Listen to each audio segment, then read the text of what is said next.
Ito ay rated SPG, striktong patnubay at gabay ng magulang ang kailangan. Isang mapagpalang araw mga kapamilya, dediretso na nga sinatanggol sa kanilang hideout. Matapos niyang tulungan si Punggay, ay naalala niyang ito, ang pulis.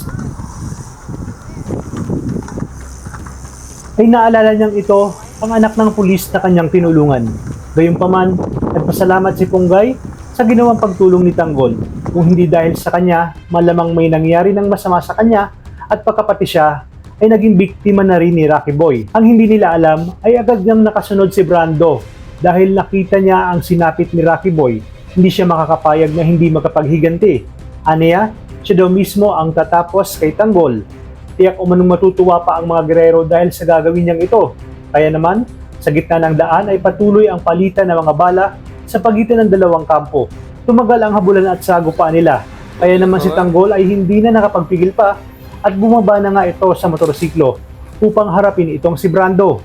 Sa kabilang banda, hindi na nga matanggap ni Tinding ang paghingi ng tawad ni Gustavo. Kahit na hindi siya napatawad ni Tinding ay mas pinili pa rin ito na gawin ang tama.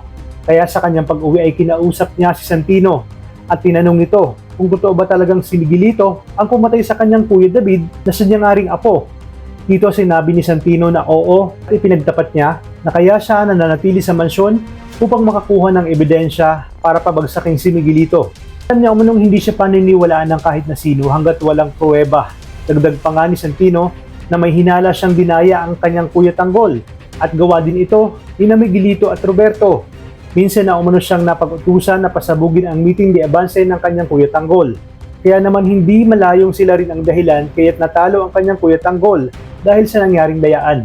Napaisip si Gustavo at nagsimulang magduda na baka pati siya ay tinraidor din upang matalo sa eleksyon. So sinabi niya kay Santino na tutulungan niya ito sa paghahanap ng ebidensya at paiimbestigahan niya sa kanyang private investigator ang naging resulta ng nakaraang eleksyon. Dumako naman tayo kina Tanggol kung saan pagbibigyan niya na ang kayabangan nitong si Brando. Masyado siyang minaliit nito kaya sa kanilang paghaharap ay agad niya nang niratrat ang ama ni Rocky Boy na asawa ni Divina na si Brando. Nagbanta pa siya na isusunod niya sina Divina at Rocky Boy.